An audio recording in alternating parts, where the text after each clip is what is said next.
Hello, if you just joined as Jordan Garcia, if you want to turn your camera on, I can rename you. Or if you want to put your name in the chat, whoever just joined shows up as Jordan Garcia.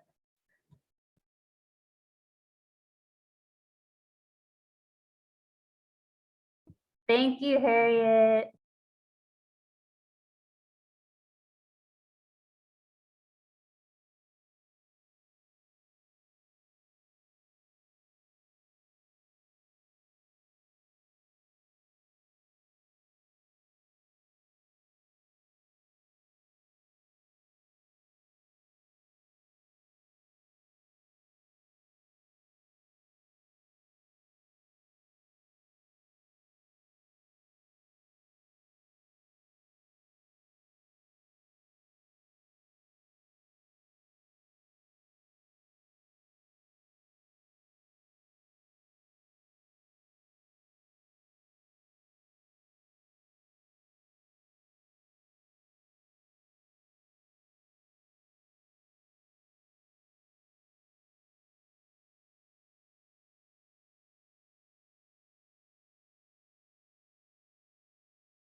Welcome.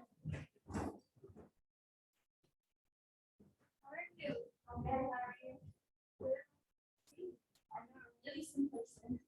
So we had a bunch of like first time in person snacks. And I'm like, oh,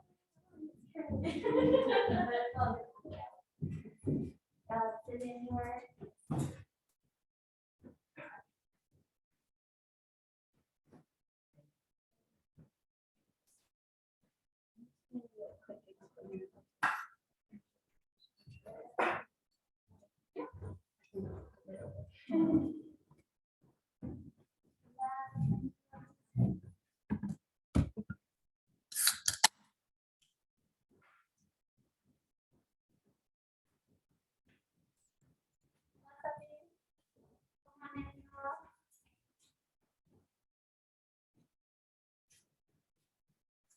There's chairs here. There's chairs acá. De todos modos, vamos a reorganizar en este.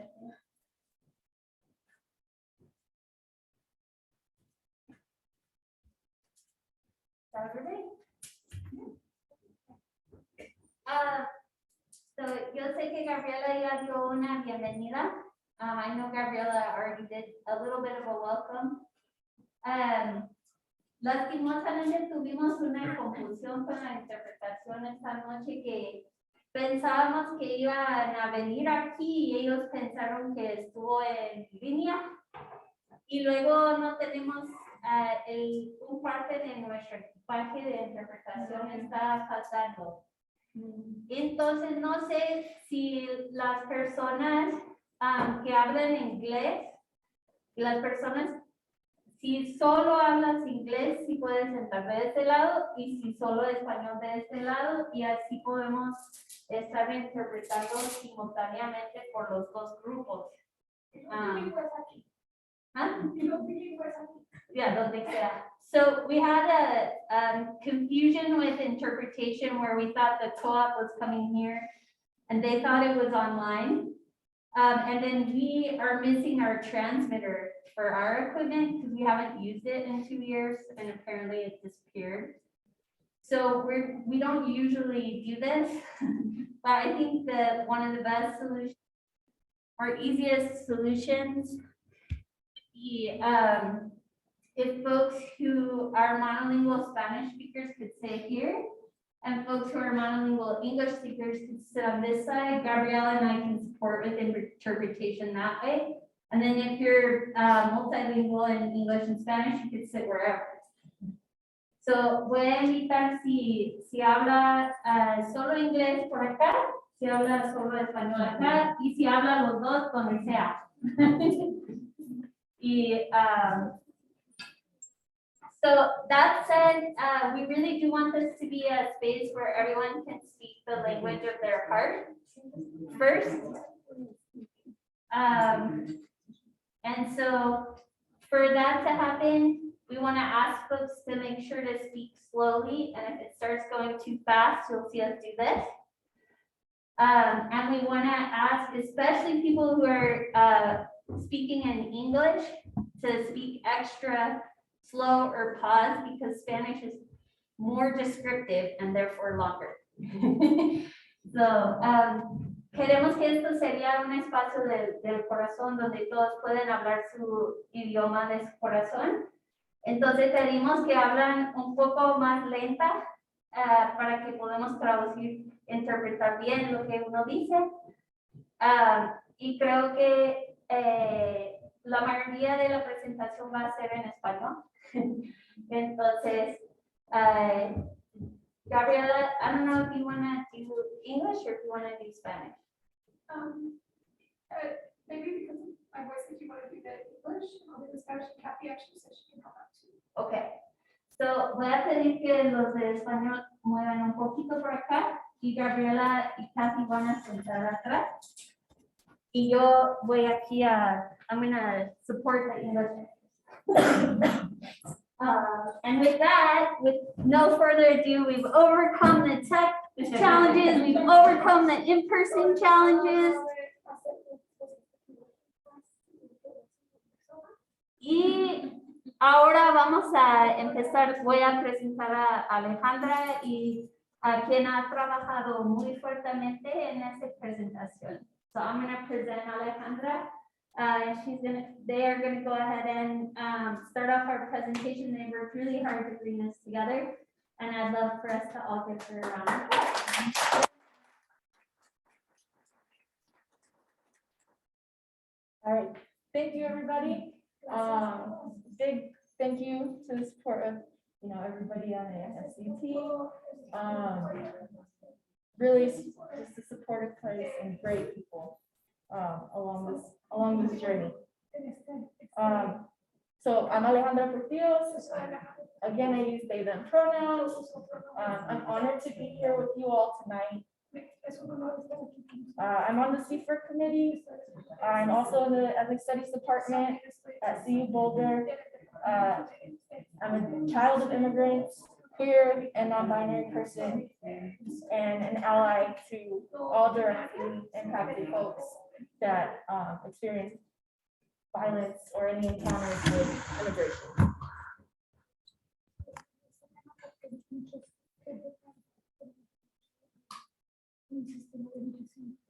I'm super excited to be here tonight with you all. Whether you're joining here on virtually or if you're in this space in person, we're super glad that you all are excited to learn about LGBTQ immigrant experiences and to have a dialogue around that. So tonight we're going to watch a few docuseries clips from Trans Latina Now. Back in April, they put together this incredible documentary series. We won't have space here to show all of them, but I do encourage that everybody engage with them, share them across your networks, in the work that you're doing, and people you're involved with. We'll also have a short little discussion after watching the films, just to gauge our reactions, then to also tap into different action items that are going on locally, nationally, and then how can we support our queer and trans siblings that are facing immigration issues.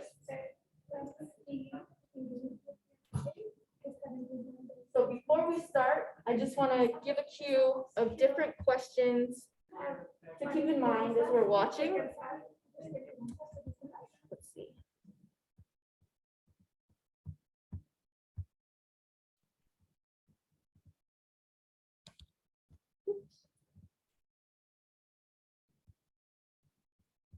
Bear with me, I usually use a map.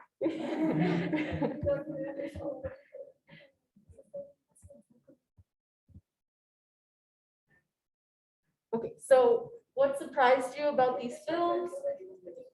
Was anything new to you? Did you feel challenged about some of the things that were discussed? What was similar in everyone's stories that were narrated, similar to each other, similar to our own experiences? And then what will you do differently knowing what you know now? How will you carry this information into spaces you occupy, into volunteering, organizing, wherever else? Okay, so with that, let's go ahead and begin. I was just wondering what CFIR is, because I think they're going to talk about it. Yeah, let's hold that. Okay, great, thank you. But we will circle back for that. Yeah. Thank you.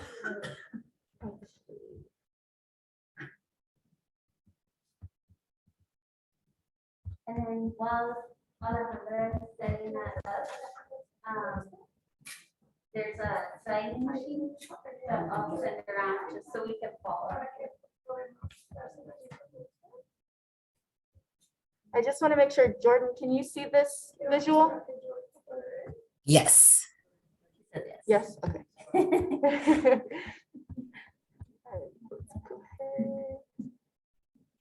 And the volume is good? Yeah. Les voy a dar una recomendación. Tienen que agarrar las oportunidades que les llegan en su vida porque eso pasó conmigo.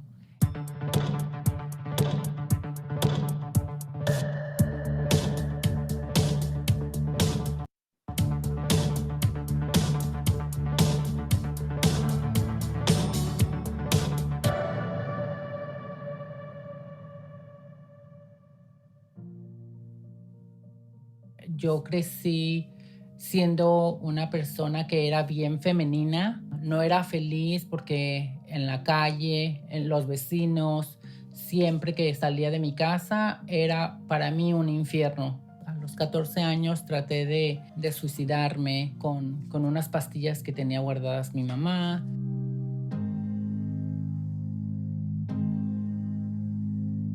Cuando yo estaba ya en la secundaria era más como vale verga, me valía. Me ponía mis blusitas a la cintura o me las amarraba o me subía los pantalones más para arriba. Me estaba yo dando más valor a mi vida y a mi persona. En ese tiempo conocí a una persona mucho más mayor que yo. Viví unas cosas muy bonitas, pero también viví muchas cosas muy feas. Tomé fuerzas y dije que ya basta con esta relación. Lo dejé, me entró una depresión y mi hermana me dice, tengo un dinero guardadito ahí, ya quiero llevarte a Puerto Vallarta para que te vaya pasando todo esto. Caminamos en el malecón y nos metimos a Hard Rock Café. A mitad de mi cerveza, el mesero viene, nos trajo otras 2 cervezas. Entonces, toda mi vida cambió porque el americano que me estaba mandando las bebidas fue la persona que cambió completamente mi destino. Él se llama Michael. Él se tuvo que ir para Ohio. Estuvimos en contacto como por un año más o menos. Me comentó, me dijo que si quería yo ir a visitarlo. Pero yo también tenía como miedito. Le llamé por teléfono y le dije, ¿sabes qué? Sí me voy, pero yo no me voy sola. Y me dice, claro que sí. Primero pensé pues en mi hermana y ya pues pasamos. Tuvimos que caminar como por 3 días. Y 2 noches creo que fueron. Llegamos a Ohio. Michael hizo todo lo posible porque yo no estuviera mal. Y ya pues para eso yo ya quería sacar las uñas, yo ya quería sacar la pestaña y todo eso. Y ya me empecé a dejar el pelo largo. Ay, que ya córtate el pelo. Ay, no, que me gusta así. Y él no quería. Le dije, ay, sabes que yo ya no puedo más así. Me vine para con mi hermana acá a Los Ángeles. Ay, pues yo le dije a Michael, ¿sabes qué, Michael? Yo me voy a quedar acá, lo siento mucho. Mi vida es aquí. La verdad, yo soy feliz acá. Llegué a California, encontré un trabajo en un salón de belleza. Pues ahí empecé haciendo mi transición. En el camión me valía verga lo que dijeran, lo que me dijeran, que me apuntaban de esto y el otro, me valía. Y yo feliz, viviendo mi vida y todo. Y entonces me recuerdo que había un lugar que se llamaba Cobra. El dueño me vio y pues habló conmigo, me dice, ay, que me interesaría que fueras una chica, una de las go-go dancers. Y pues sí, le dije que sí. Bailé en Nueva York, bailé en Seattle, bailé en Miami. Fue una etapa de mi vida que la verdad fue muy feliz.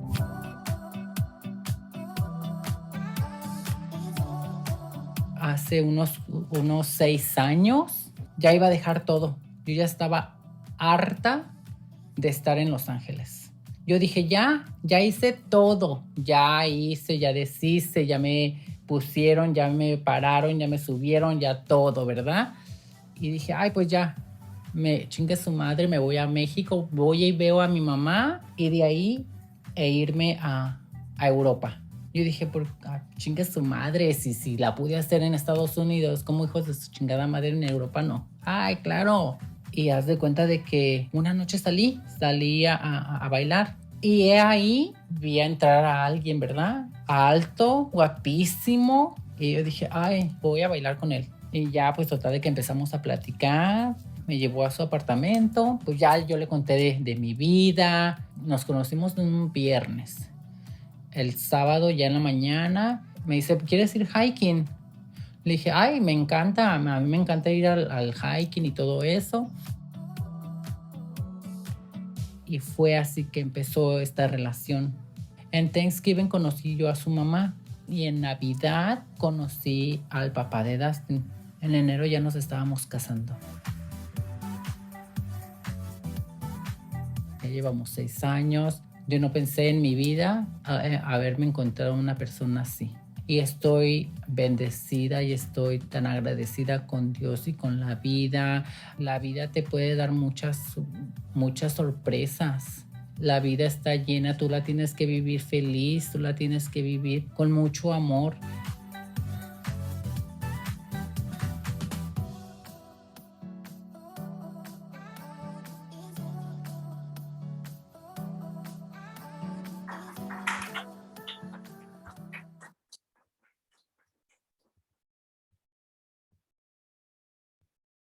Bear with me as I load these next ones.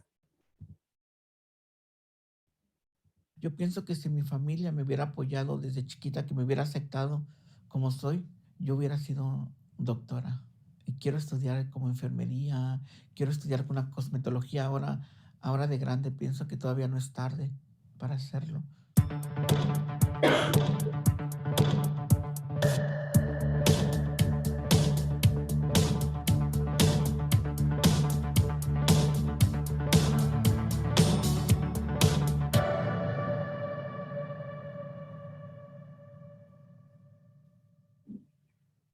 Eso de ser femenina me trajo problemas con mi familia. Y mi papá me pegaba por todo. Desde que tengo esa relación siempre he pensado que soy mujer. Siempre lo he pensado. A la edad de 10 años prácticamente yo ya empecé yo a andar en las calles con mis amigas transgénero en México. O sea, me vestía con ropas muy ajustadas y parecía una chamaquita, una niña. Prácticamente lo sentía como un delito porque eso es lo que nos hacía sentir la policía. De hecho, pues a mis amigas les decía, puedes ser maricón o gay o lo que quieras, pero no puedes andar vestida de mujer. Porque si andabas vestida de mujer te encerraban. Aún así, con esos maltratos y esos regaños, yo nunca cambié mi forma de pensar. Cuando vivía en Acapulco, me encantaba ir a la playa de niña. Era lo que más me distraía de mi casa, de hecho. Me sacaba de ese maltrato que sentía en mi familia. Yo me vine a Estados Unidos a la edad de 13 años. Llegué a vivir con mi hermana, empecé a trabajar de housekeeping. Cuando llegué aquí, ella me vio y su trato empezó a ser diferente conmigo. Incluso su marido me empezó a maltratar y empezó a decirle que por qué me trajo, que por qué soy así. Entonces también mi hermana me empezó a maltratar. Y migración en ese entonces estaba por todos lados.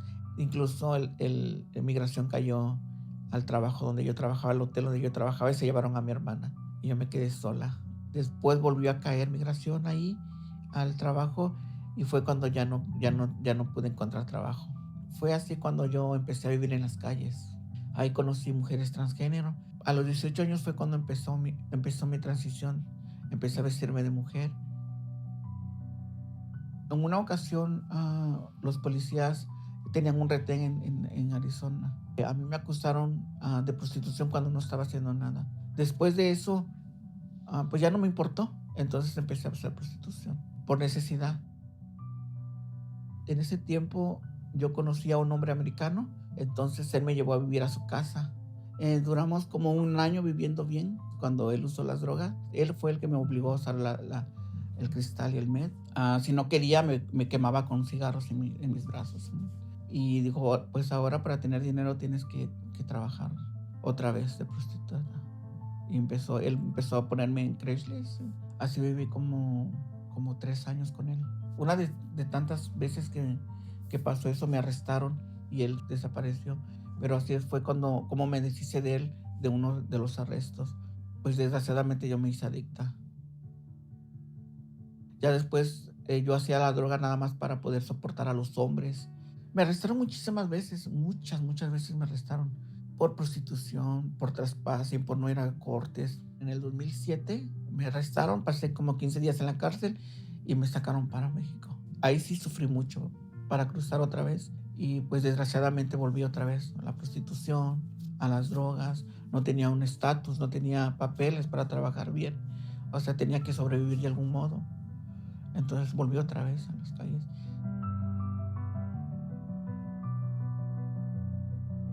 En el 2009 fue la última vez que me arrestaron y empecé yo a decir, pues yo voy a pelear este caso. Lo peleé y me quitaron los cargos, pero ya tenía un hold de migración. Entonces, cuando me salí de la cárcel, me llevaron al centro de detención de Eloy, en Eloy, Arizona, y me pusieron con los hombres. Y empezó el maltrato físico, verbal, emocional. Entonces pedí pelear un caso de asilo político. A los 6 meses a mí me deportó el juez. Apelé mi caso y me quedé 3 años y 6 meses encerrada. Desgraciadamente ahí sufrí violaciones, golpes, maltrato psicológico, pero yo me aguanté por el miedo de irme a México.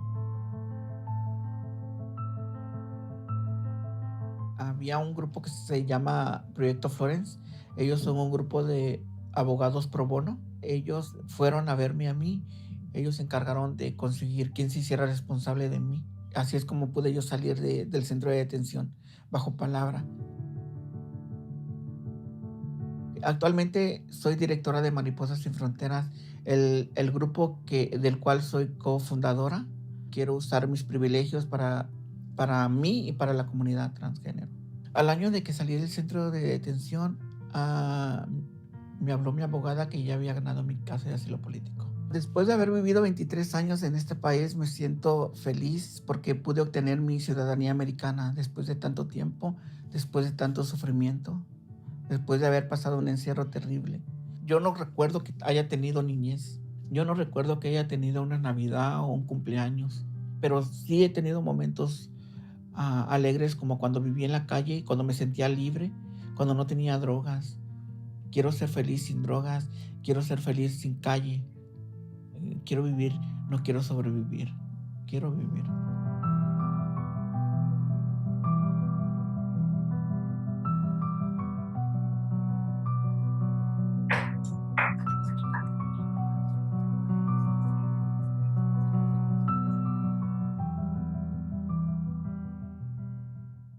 Ser prostituta.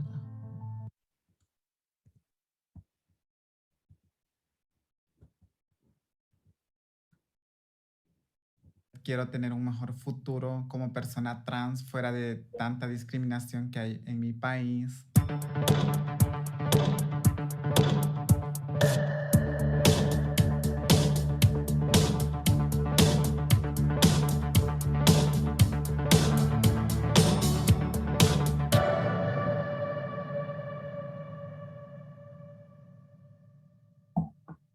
Uno de mis pasatiempos favoritos es ir a las montañas.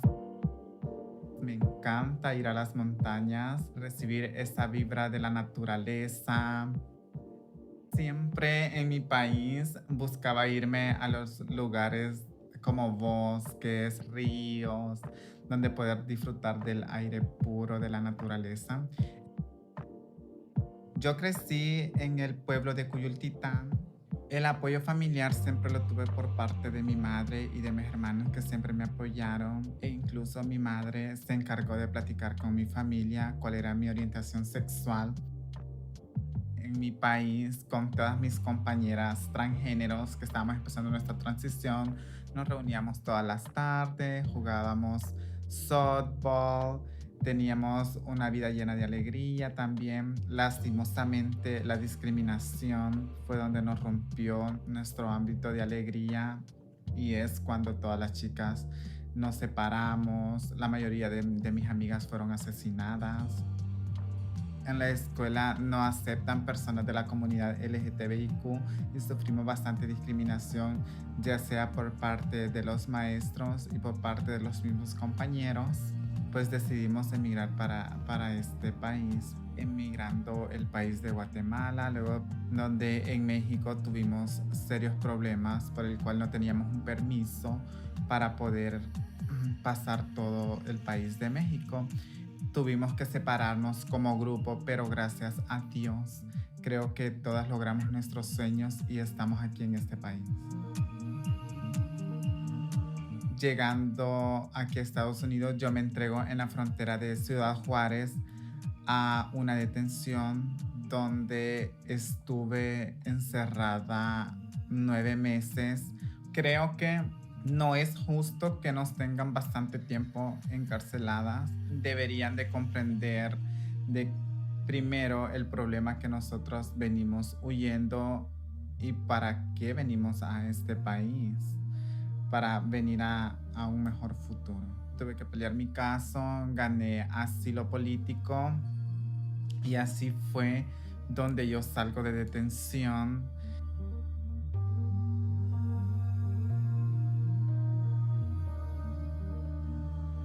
Cuando yo llego a Translatina Coalition, ingreso a un programa que tiene Translatina para ayudar a las personas transgéneros que vienen de otros países o que están en este país donde no tienen un hogar. Yo ingreso al programa de 6 meses donde también Translatina me ayuda a buscar un trabajo, y yo termino mis 6 meses del programa y gracias a Dios logro obtener mis documentos, y es así como Translatina me ofrece un puesto de trabajo en la Coalition. Pues la labor que desempeño es así como a mí me ayudaron cuando yo vine a Translatina Coalition, así yo ayudo también a la comunidad transgénero que no tiene un lugar de vivienda, a buscarle un lugar donde pueda tener una cama, un espacio, una familia, un lugar donde dormir y se puedan sentir bien y confortables.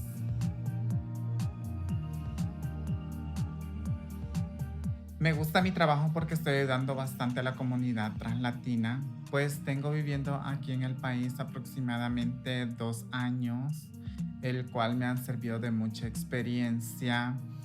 Y qué más experiencia, ayudar a la comunidad que tanto lo necesitamos cuando venimos ingresando a este país.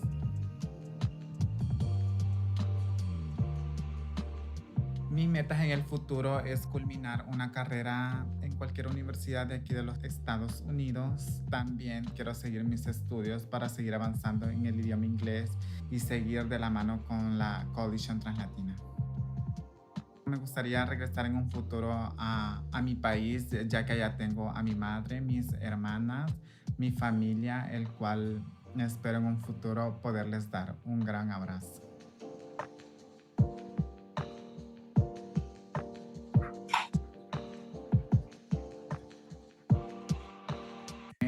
Donde yo salgo de detención.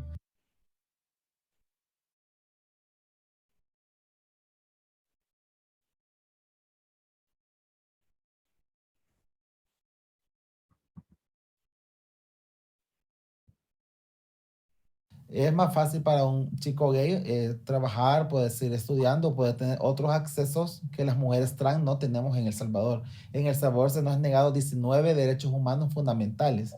Entre ellos son acceso a la educación, a la salud y a un trabajo digno.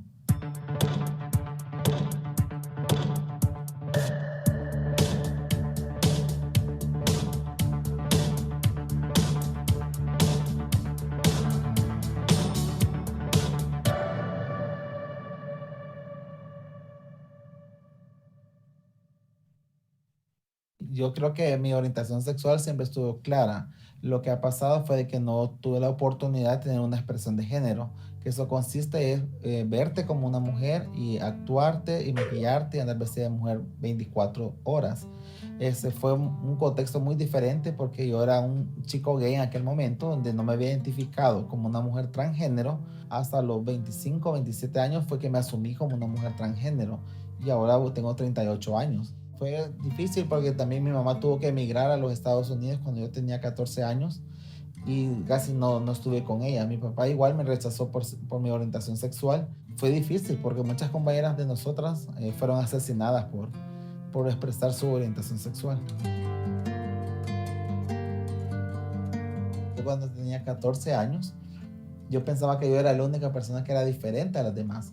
Y entonces de repente me invitan a una reunión donde todas las personas éramos de la diversidad sexual. Y me di cuenta que éramos un montón de personas que también nos escondíamos en aquel momento de nuestra familia, de la sociedad, que van a decir. Y fue en ese momento de necesitamos hacer algo para que estas personas se sientan protegidas, se tengan un espacio seguro.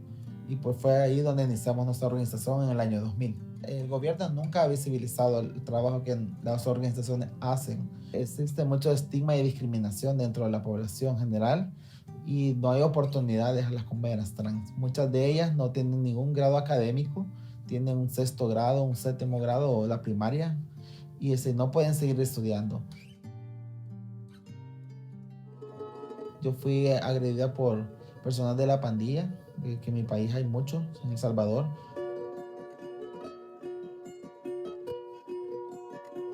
Me agredieron, me cortaron mi cabello, me pegaron, me mandaron al hospital y me iban a asesinar porque querían que yo les metiera droga al penal.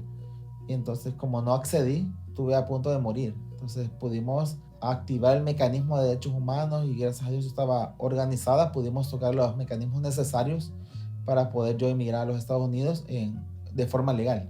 Yo me acerqué a una organización de mujeres trans que se llama Concavis Trans y ellas tienen un proceso con un organismo de Naciones Unidas. En este lazo empezamos a tocar puertas con organismos internacionales y así se fue dando un proceso. Y en ese proceso necesitamos evidencia, necesitamos pruebas, necesitamos testimonios, necesitamos mucha información. En mi caso fue muy diferente a la de las compañeras que han emigrado después de mí.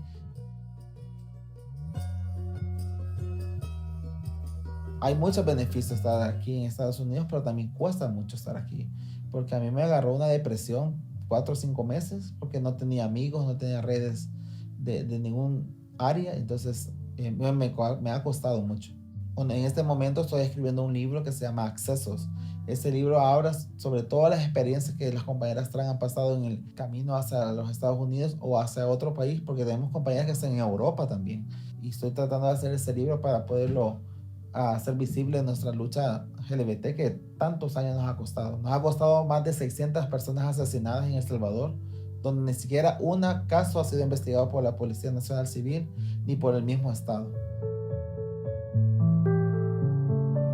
Mi caso de asilo está en proceso. Ahorita estamos entregando un documento a migración.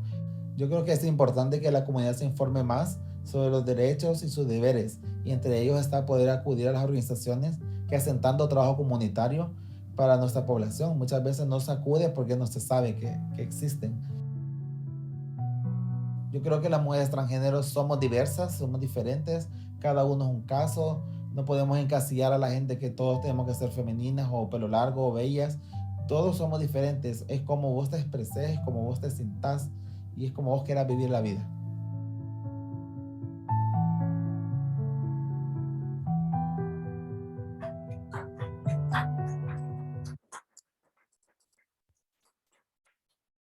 And one more.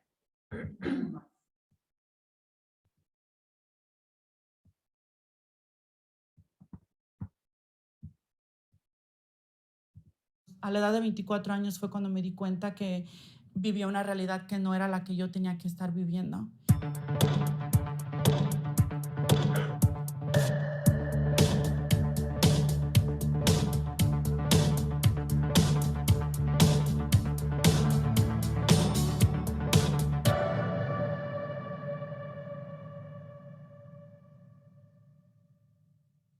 Llegué a California a la edad de 11 años, después de que mi madre decidió venirse para acá. Ella llegó 5 años antes que yo y me dejó a la edad de 6 años viviendo con mis abuelos en Cuernavaca, Morelos. Mi madre le pagó a una pareja de americanos para que cruzara a mi hermano y a mí. Nos subieron a un carro, cruzamos por la línea de Tijuana en San Isidro, llegamos a la ciudad de Santa Ana. No crecí siendo quien yo quería ser. Me acuerdo que durante la preparatoria o high school, muchos compañeros se burlaban de mí por mi voz, porque siempre fue mucho más femenina. Me acuerdo que yo llegaba a mi casa llorando con mi mamá y yo le rogaba que yo me quería regresar a México, que yo no quería estar aquí, que no me sentía cómoda hablando el inglés, y aparte que mis compañeros se burlaban mucho de mí. Mi madre pues prácticamente me obligaba a seguir, ¿no?, los estudios. Fue algo que siempre nos inculcó el salir adelante por medio de los estudios. Yo no tuve un role model de una persona transgénero hasta que tenía 24 años. Fue cuando ya estuve en la universidad en donde empecé a abrir un poco más los ojos. Conocí varias personas que ya habían empezado su transición, que estaban empezando a tomar hormonas. Me acuerdo que en ese entonces empezaba una clínica en Los Ángeles que estaba brindando las hormonas completamente gratis. Y ahí fue en donde comencé ahora sí que mi transición.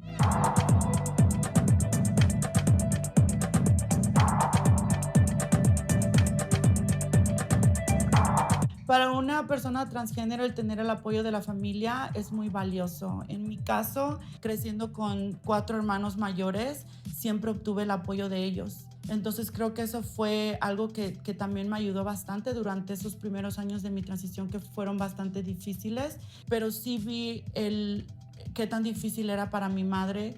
Le costó todo un año el poder referirse a mí con pronombres femeninos y por mi nombre preferido.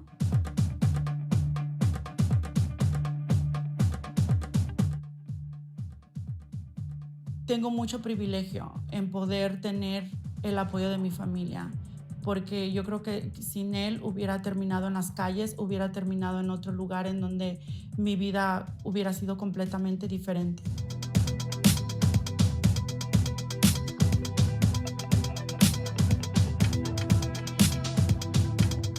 En el 2012, Barack Obama pasa la ley de DACA, abre una puerta inmensa para mí. DACA no me dio un estatus legal, pero me dio la oportunidad de poder educarme.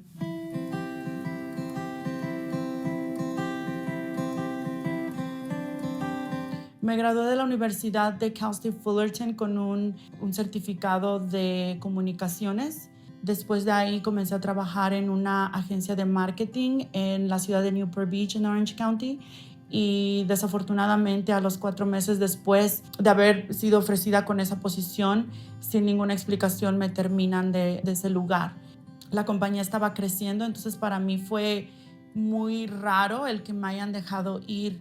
Comienzo a buscar trabajo en otras compañías o en otros lugares y se me hace muy difícil el poder obtener entrevistas, o cuando voy a las entrevistas puedo ver que las personas no se sienten muy cómodas por mi apariencia o por cómo me veo. Y así es como comienzo mi trabajo en el área social, en el área de abogacía por los derechos de la comunidad transgénero.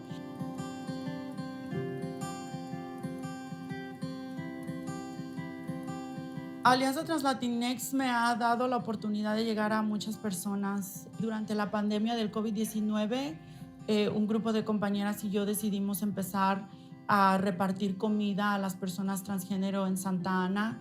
Así fue como iniciamos la organización. Se inició porque la comunidad empezó a pedirnos otros servicios, por ejemplo, el cambio de nombre y género, que es muy importante para las personas trans. Y empezaron a llegar más y más personas que en realidad nunca sabíamos que tanta comunidad estaba viviendo en este condado, ¿no?, tan conservador. Actualmente estoy liderando la organización como directora ejecutiva. Mi sueño y el de mis compañeras es de poder crear esta organización que sea sustentable, para que muchas otras personas puedan obtener beneficios y que puedan crecer en un condado con una experiencia diferente a la mía.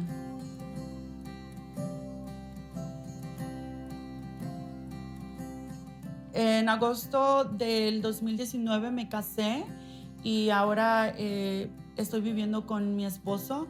Me siento muy privilegiada de poder haber casadome porque para mí como mujer transgénero era un sueño el poder llegar a ese punto de mi vida y poder encontrar a alguien que me aceptara por la persona que soy y con la cual yo pudiera estar el resto de mi vida. Viví con DACA hasta este año que acaba de terminar, que es el 2020, cuando obtuve mi residencia.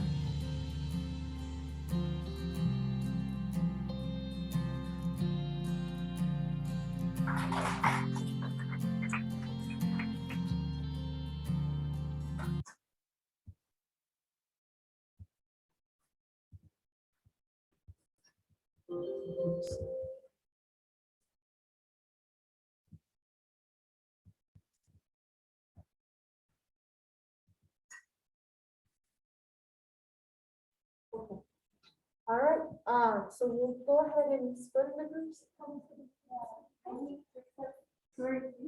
Yeah, 2 or 3. And then we'll go ahead and go over these questions that I had talked about earlier. Feel free to choose whichever group. So And I'm gonna read some questions, they're just in English, I'm gonna read them again in Spanish. Voy a leer en inglés, pero fui disculpada. ¿Qué no es el objetivo de estas películas? ¿Sería algo nuevo para usted?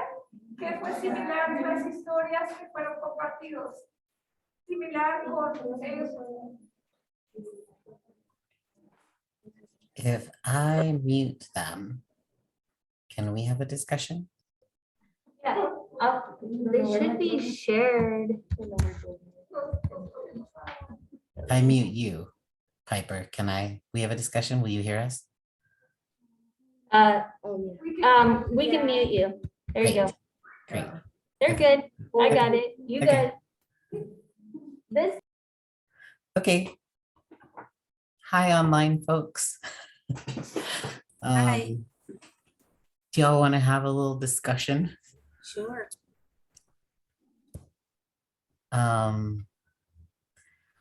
What? Oh, I want to be able to see you all.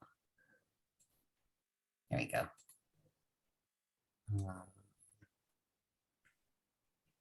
Okay, well, we'll figure it out.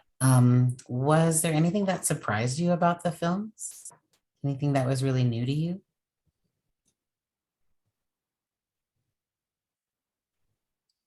Yes and no and everything.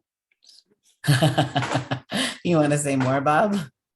Well, I mean, everybody's life is so different. And, you know, my grandson is trans, but is so much different than what everyone here went through. Mm. Yeah. Yeah. But Yeah. Go ahead, but Bob. every one of these persons was very strong about what they had to deal with.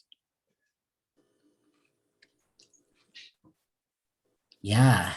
I mean, it was something that I was thinking about was, you know, the people who like make it all the way to a organization where they get an opportunity to make a small documentary film.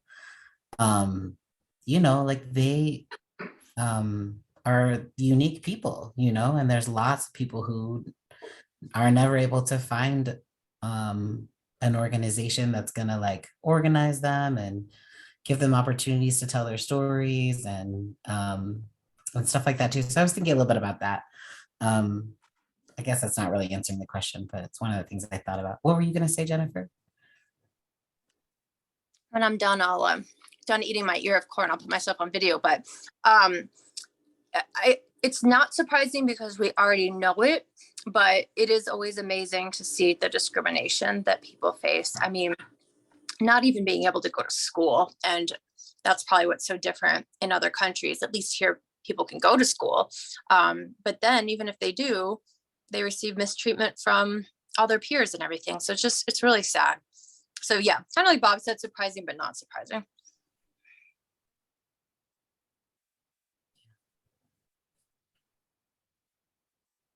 Oh, Harriet, you're muted.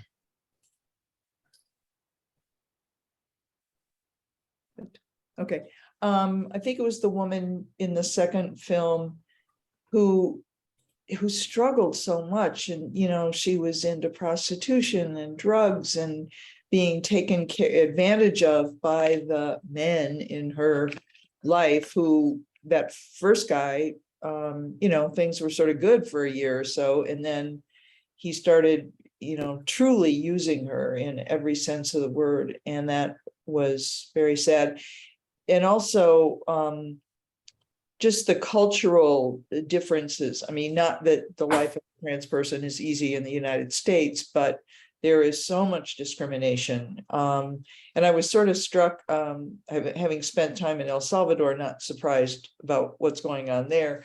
But then the person, now I don't remember which film it was, maybe even the last one, was talking about Orange County and how conservative it is there. And it was like, well, maybe there aren't that many differences between it. But it was also interesting for her to observe that, there were a lot of trans people who were trying to live their lives in even conservative Orange County, California, which would definitely be a challenge, I'm sure. Yeah, absolutely. There's actually 25 of these short documentary films.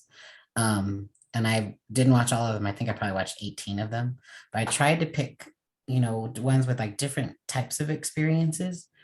And because I didn't want them all to be like, really, really sad, And I think what I noticed is there's a generational difference too. A lot of the older trans women have had a harder time than some of the younger trans women. And I put the one in of what the 23-year-old woman who works, she was only in detention for 9 months, and then now she works for Trans Latina Coalition, and she, her life, and now she sees her like life purpose for these years of her life anyway, is like helping her community. And gosh, and her experience was just so different than some of the other folks. And I was just, like a little bit curious too. I was like, what was different about her experience, but I think I could put my finger on a couple of them. One is that the older trans women have been organizing for a long time now, and they have really like dedicated themselves to trying to make sure that the younger trans women have a different experience than they do. And two, they had legal representation. They had people who volunteered pro bono to represent them so that they didn't have to be in detention as long as some of the older trans women. So those are the two like big things I was like noticing. I was like, and also probably the younger trans women didn't have to be in detention as long because of COVID. I think that might have played a part in that too. And I think it was the video that you referred to that the lady was ending up working as the executive director. Wasn't she the one who said that her four older brothers supported her and her mom eventually did? So that family support has got to be critical too. Yeah, absolutely. We kind of already talked about a little bit, but what's similar in the stories that we shared, or similar to maybe your own story? I think one thing that was similar was they coming to the realization of what they wanted for their lives. It's not like the light bulb goes off immediately. And it probably, of course, is much easier if you do have family support to be who you truly want to be. But honestly, like all of us, they didn't know who they wanted to be. And we were all like that probably, but it was just more of a difficult choice because of society for them. Yeah. Oof. And I think another thing was the immigration struggle. I mean, it's bad enough to struggle with society and then to have that struggle piled on top of it. It's amazing that they made it. I really am astounded. Well, there's probably a lot of women whose story we never heard because they didn't make it. Yeah, they particularly like with El Salvador, referring to the hundreds of people who were assassinated because they were trans. Yeah.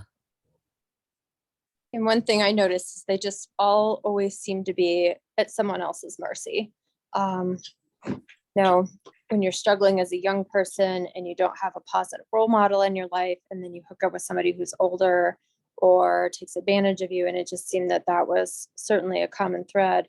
And so, Jordan, I was actually just wondering, since you watched so many of those videos, were there any where people didn't have to struggle so much? I mean, mostly transgender folks do, but I was just wondering if anyone was ever able to say this wasn't as tough of a process compared to, some of these other people.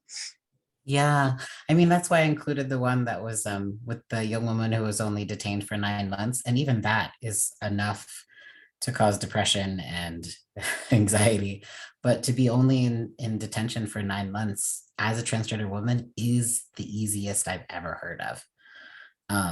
Because usually it's 2 years or more, because the folks who are representing them usually say you're more likely to win your asylum case if you're in detention than if you're out. And that's hard too, because a lot of folks are able to leave detention because they have a family member to go to. So, even some of our members, they were able to leave detention because they had a sister or a brother or someone they could live with. But for a lot of transgender folks, they don't have supportive family to live with, and so they stay in detention. Yeah, I mean, I think a lot of these are like stories of hardship for sure.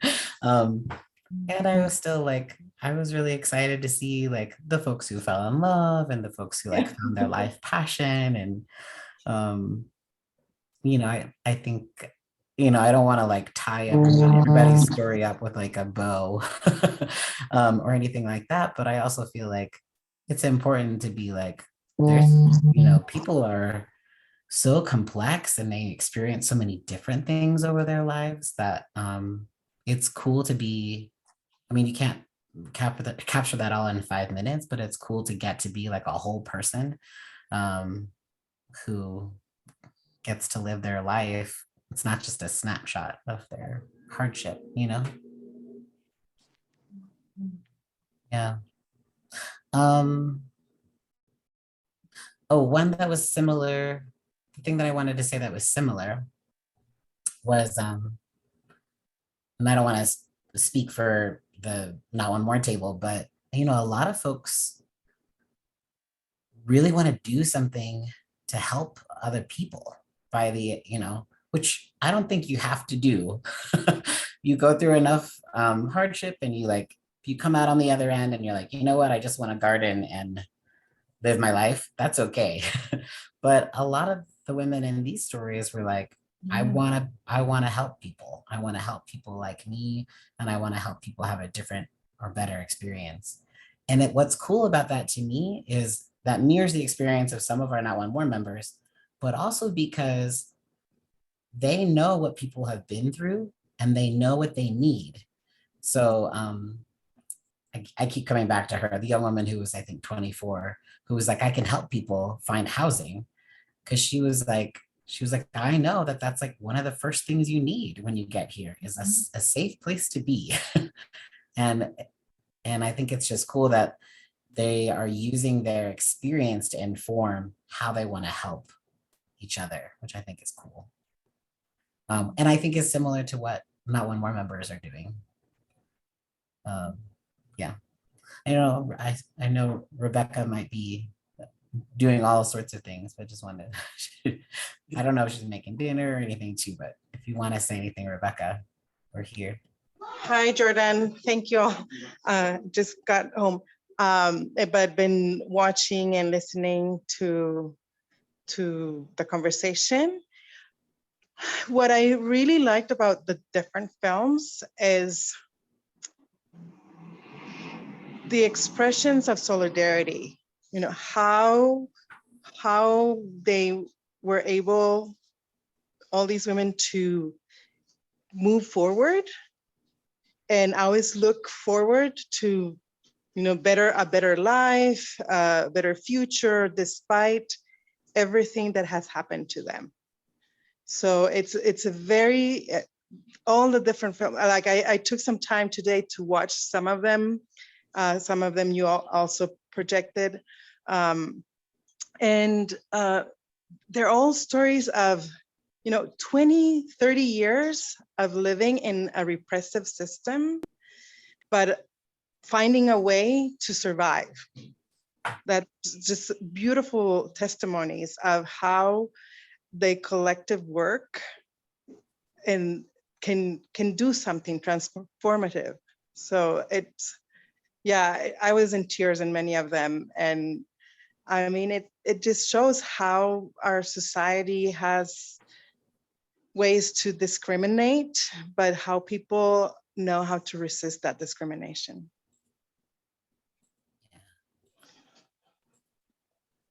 I want to go back to something that Bob said real fast too. Thank you, Rebecca. That's beautiful. I agree. There's a, I will send the links to the other videos. There's a woman from Cuba, and she shares her story about being from Cuba. I believe there's another woman who's from Bolivia, I think. I may have that country wrong, but I'll send them if you all want to listen or see them another time. But something that you said, Bob, is about how your grandson is trans. And, you know, these are all stories of trans women. It's like the trans Latina migration kind of short documentary thing. And there are several transgender men that I know that have migrated, come out of the detention center. We've seen a couple from Jamaica, but it is different for them. And I think, quite honestly, I think it's a little bit about misogyny that exists in our culture. I think, yeah, just one more thought. And I think it has also a lot to do with testosterone is a very powerful hormone, and the passing is a little bit easier for transgender men. Passing is a whole nother concept for like a whole dissertation. But you're right, Bob. There's an invisibility too that is also a little bit scary, unfortunate, and interesting for transgender men who are also migrate from all over the world. Yeah. You want to say something, Bob? I'm curious. No, I think you're right. I think very few people realize that my grandson is trans. So he doesn't get a lot of that pushback. And so his life has been a lot easier than the few transgender women that I know. So I think that's a good point that you make. And he's also very fortunate that everybody on our side of the family is completely supportive. It only takes one person in the family to make your life difficult. To make what? Your life difficult. Yeah. It just takes one person in the family. Yeah. And of course, 5 minutes. Yeah. And of course, we're not immigrants. And so we don't have any of those issues that compounded everything. Yeah, in your family. Yeah. Yeah, I was sharing with Alejandra earlier today. I was like, I have an ulterior motive. I have a couple of ulterior motives, which kind of maybe leads us into our third question is, what will you do differently knowing what you know now? But my ulterior motive is I would love for some of our Not One More members to be interested in like picking folks up from Casa de Paz and taking them to the airport and like kind of being their buddies to go to the airport. A lot of the transgender folks, I didn't mention this at the top of the thing, but there are 2 transgender hubs in the United States. One is in Tacoma, Washington, and the other one is the Aurora Detention Center. They're considered transgender hubs. Not all the transgender folks in immigration custody are in those 2 hubs, but most of them. But most of the time when people come out of the detention center, we work with Casa de Paz, we get them all set up with cash and, makeup and gender affirming clothes. And then most of them go to California or New York, which is okay. There's a lot of great resources for folks out there. But I think it would be cool for our Now On More members to pick folks up at the Casa and take them to the airport. And I think it'd be cool to see that kind of solidarity emerge. But that's my ulterior motive. I'm just putting it out there. Jordan, when you say Geo's a hub, are the trans folks all in the same pod, or how does that work? Yeah, so they're in a transgender like pod. Yeah, that's exactly. I think it's called a quad, but it's a pod. And it's hard when there is just a few folks. It's hard when there's just a few folks in a specific pod. And sometimes what happens is we have somebody who speaks English, like is maybe from Jamaica, and then a couple of people who speak Spanish, and they aren't able to really communicate with each other, and that can be hard. And that's why sometimes we have people write letters and stuff like that too.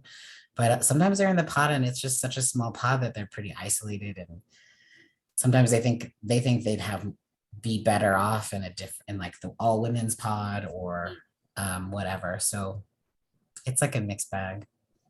But yeah, the most we've ever had at one time, I think, was 12. And then unfortunately, what we have found is they usually put the transgender men just in isolation, just all by themselves. Yeah, it's terrible. So what we try to do is get them moved in with transgender women. And usually we're able to get them to do that.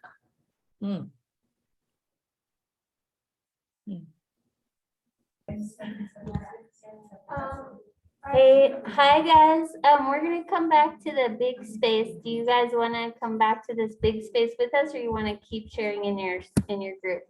Oh. Yep, that's fine. Sure, yeah, big group is great. Okay, we're gonna come back now. Say the code for that. I don't know it. So you gotta go to the second floor. They never gave it to me. I'm so curious. I want to know how many people are there.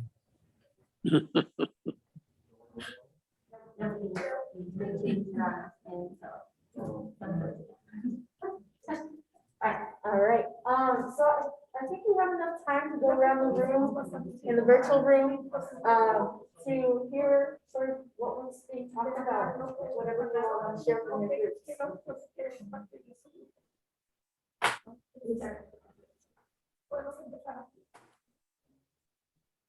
Ok, pues nosotras estábamos comentando que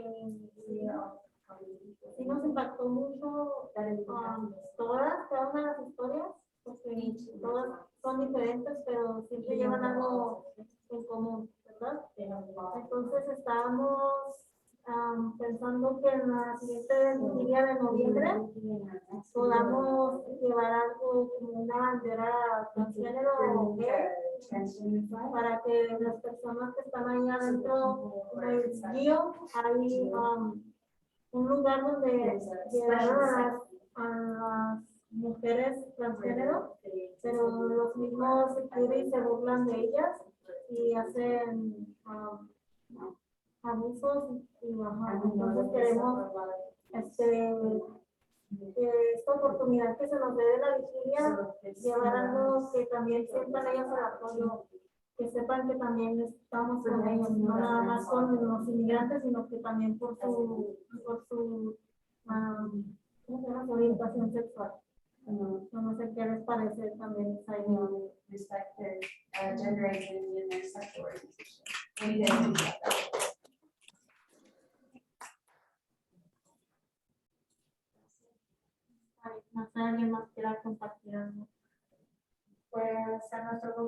estamos hablando, para mí no es nada nuevo porque estuve en la Ciudad de México y la mayoría de mis amigos son de la comunidad. Tengo amigas que son transexuales. Aquí Felicitas decía que para ellas sí es algo nuevo, aunque tiene una hija que es lesbiana, pero siempre el escuchar las historias, pues a veces sí le crea un impacto a uno. Y llegamos a la misma conclusión de que sí hay muchas similitudes en las historias. Y yo les comentaba que de todos mis amigos que tengo de la comunidad, siempre los admiro por la doble lucha que viven, porque yo como mujer migrante pues llevo la lucha de ser una migrante y tener que sufrir racismo, odio, y ellos luchan, llevan una doble lucha porque luchan contra ellos mismos muchas veces para salir del closet, como dicen, y viven la lucha de ser rechazados a veces por su familia y pues por la sociedad, ¿no? Entonces yo los admiro mucho por esa doble lucha que ellos llevan. Y también hablaba de que pues siempre el estar cerca de personas de la comunidad nos lleva a incrementar nuestra empatía contra toda la lucha social que hay. Porque así como ellos nos apoyan nosotros como migrantes, nosotros los apoyamos a ellos como personas trans o de la comunidad. Y yo comentaba que ahora estuve casi 5 años en México y estuve todas las marchas del orgullo. Entonces para mí siempre era llenarme de gozo verlos y ver cómo son tan apasionados para pelear por su lucha.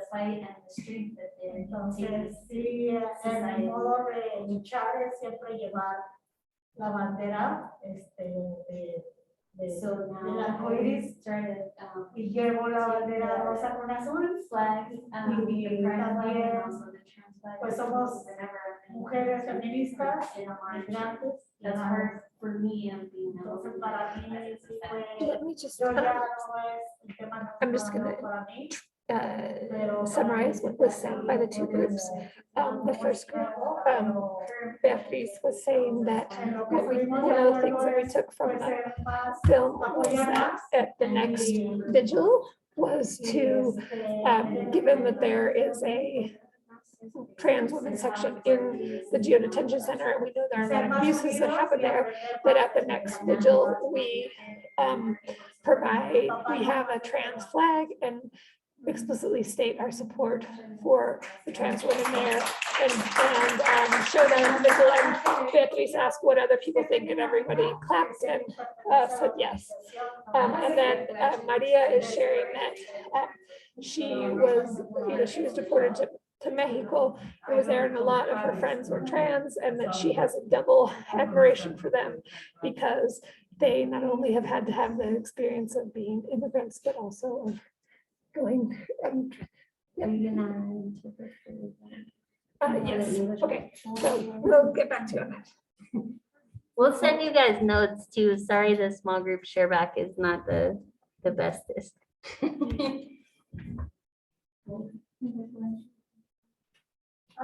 Bueno, algunas cosas que hablamos en parte de la primera pregunta, algo que mencioné es que So some of the things we touched on me sorprendí que si había mucha is that there was a lot in each testimony, that there was happiness of community from their countries of origin, and also coming here to the US. Muchas veces en esta lucha de justicia social Because so many times in this struggle, the social justice struggle, we share the hard times when we feel so much pain, when we're stuck with this pain.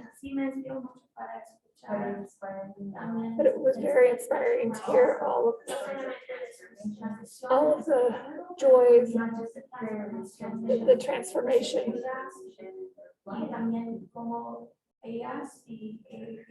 And how they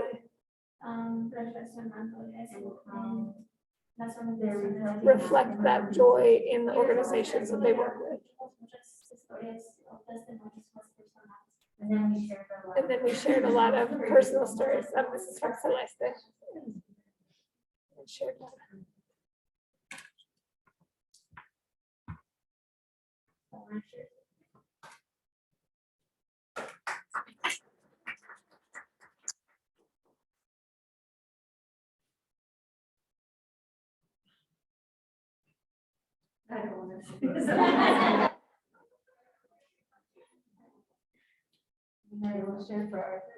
Sure. Yeah, we talked a lot about just the nuances in the film. That there wasn't just one experience. Can you speak a little Oh, louder? yeah, here, I'm far enough, I can. That there's a lot of nuances in the film. There isn't just one trans woman experience, or way to come into the country. There's similarities and differences. That love is really rooted in all of this, and determining or influencing somebody's path. We talked a lot about statistics or demographics made up of folks. Am I leaving anything else? Anybody else want to chime in? Sorry, I have bad memory. Yeah, okay. We were also noticing the sense of the sense of belonging in both countries, despite the challenges that there was that community companionship, which was really surprising and wonderful to hear about.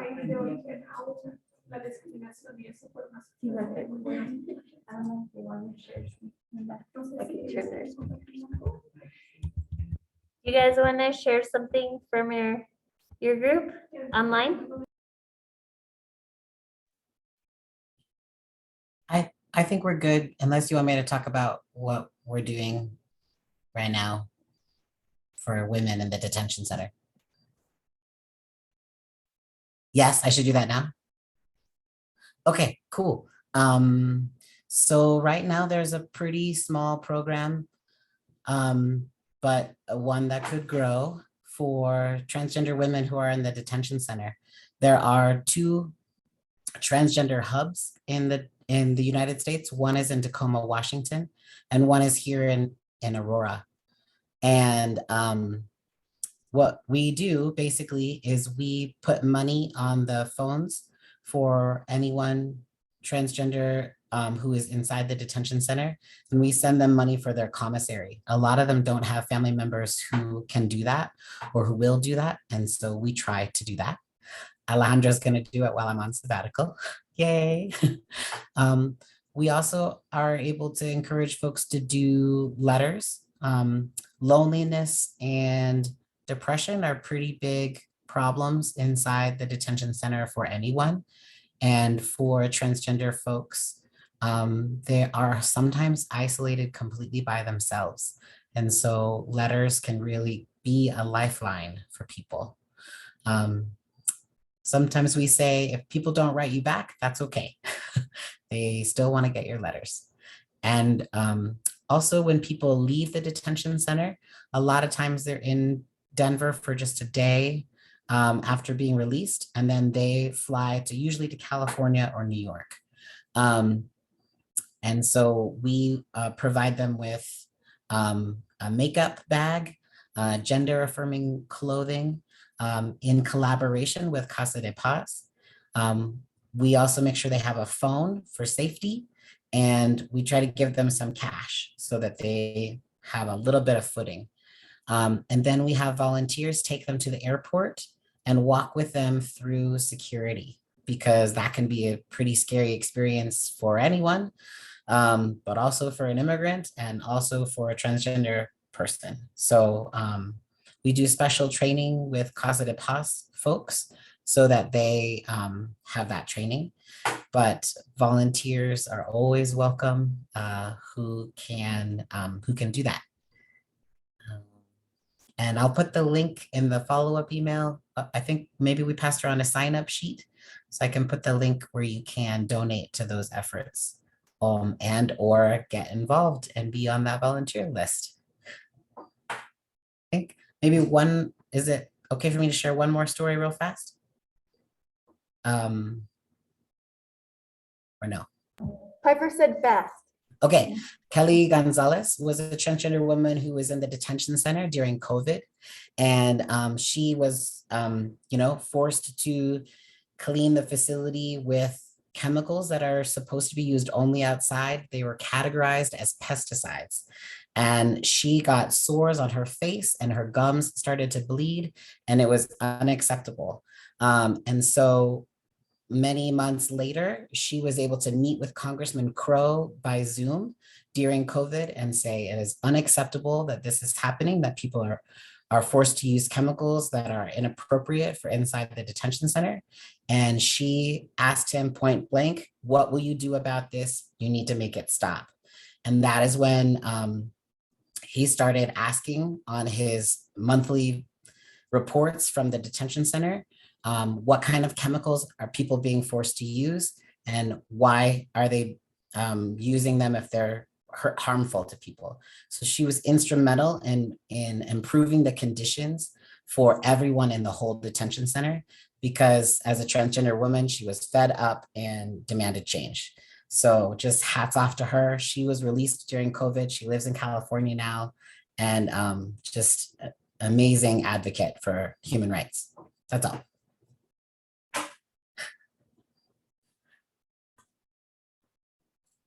Awesome, thank you, Jordan. One other thing I'm just gonna share, and there's also a QR code if people want to use that to get in touch with the Colorado Trans and Queer Immigrant Support Fund. Oh, sorry, forget. But also, we're in the process of starting an initiative for folks to stay in contact with each other about everything LGBTQ immigrant related. So tentatively named LGBTQ plus immigrant collective. Use this QR code. It'll serve as getting on the listserv so you can get that information. And so we can continue to meet and strategize around abolishing ICE.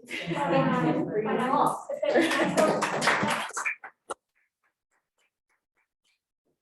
And then last thing, this will also be all sent on an email, along with some national organizations that are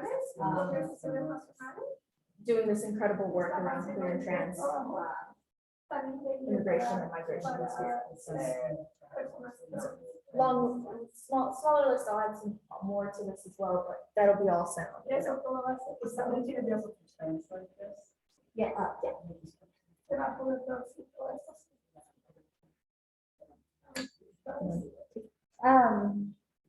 And then if you know what Coloradans for Immigrant Rights or CFIR is, raise your hand. So I wonder, there's a couple of people who don't know CFIR, which is, I think, not one more describe their work upstairs. So I'm gonna take facilitator privilege, and I'm just gonna say one sentence about each of those projects. We have 2 projects at AFSC. One of them is Coloradans for Immigrant Rights. That's the project that Jordan facilitates with, if you're in that group, raise your hand. With all the awesome people who just raise their hand. And that's a place for citizens to really use each other as a resource to think about how to bring more nuance and more of these issues to our community.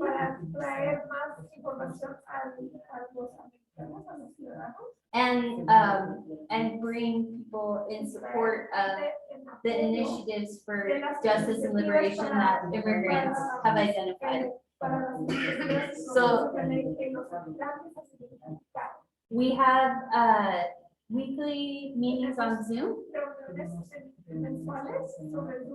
And then once a month, we have this space that's called Spotlight On, where we can all learn deeper together and either a skill or more about us community, or just go deeper on something. So those are open too if you have ideas for the future. And then we have a immigrant organizing project that's called Not One More Deportation. And that has members in the metro area of Denver and in Morgan County, which is where Fort Morgan is, about an hour and a half east of here. And the members of both groups are people who are either themselves or their loved one is or was in deportation or asylum proceedings. And if you're in Not One More, you want to raise your hand.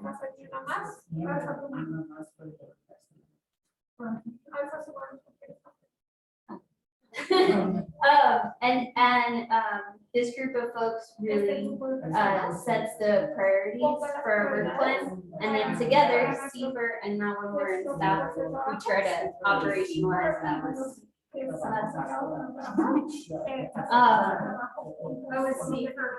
I'm sorry. Colorado. That's what I did. Yeah. Okay. No, but it's all good because we had already like planted you in the audience. Because we had committed to talking about the work we do at Spotlight On, and we forgot. So thank you. And then I'll go ahead and, but maybe before we leave, if people feel comfortable, we could all maybe take a picture. And if you don't want to, that's okay. And then I don't know if we want to say any other closing words. Thank you all for coming. Yeah. Oh, I do have one other announcement. Lupe Lopez can't be here tonight because one of her kids had an accident. They're okay, but she couldn't drive from Fort Morgan. She's on staff. She's also one of the Not One More members from before she was on staff. And she invites everyone this Friday at 2 o'clock to meet at Hans Meyer's lawyer's office, which is at 15th and Baylor, for a celebration and press conference. They won residency in their cases after 10 years of fighting.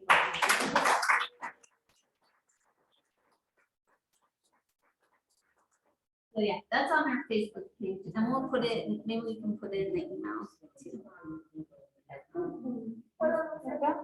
And I just want to, we mentioned this upstairs with Maria, 3 members from UNMS, Maria, Gaby, Medina, and Cristina Bolivar are headed to Washington DC September 11th and 12th to lobby to cut funds to ICE and the Border Patrol and to take an action on that part of the fund.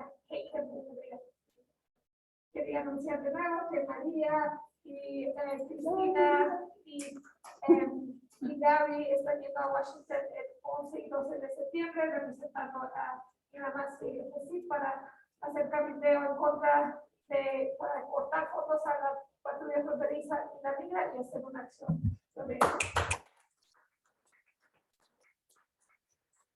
So if you guys can turn on your cameras, you could be in the picture with us. And let's see.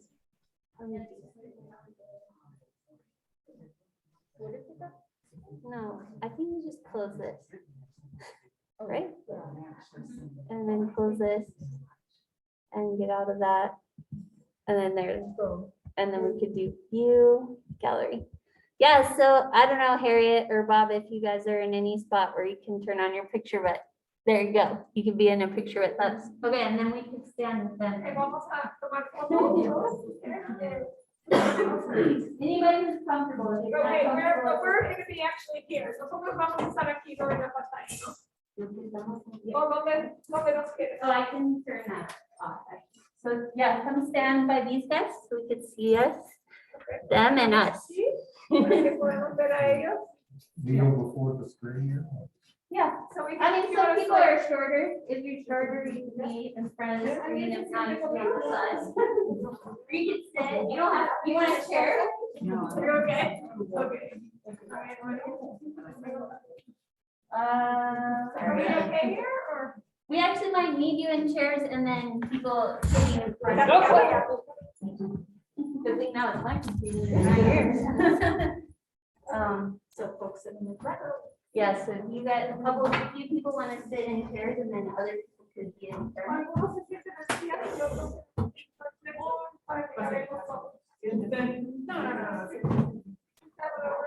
Y luego algunos en el piso, whoever can on the floor too, and we'll fit, I think. Thank you for humoring me.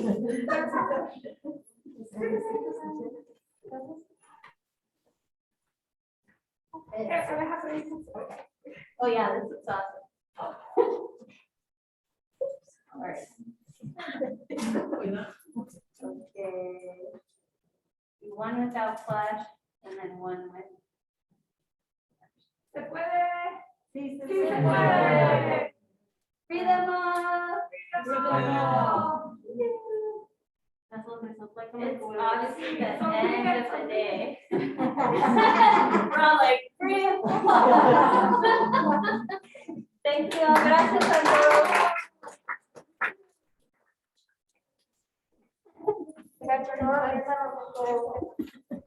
Thank you all for being on our hybrid experiment. Oh, here, you say. Thank you.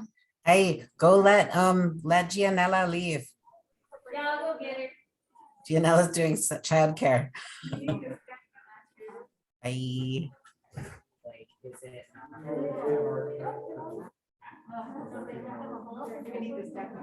Yeah.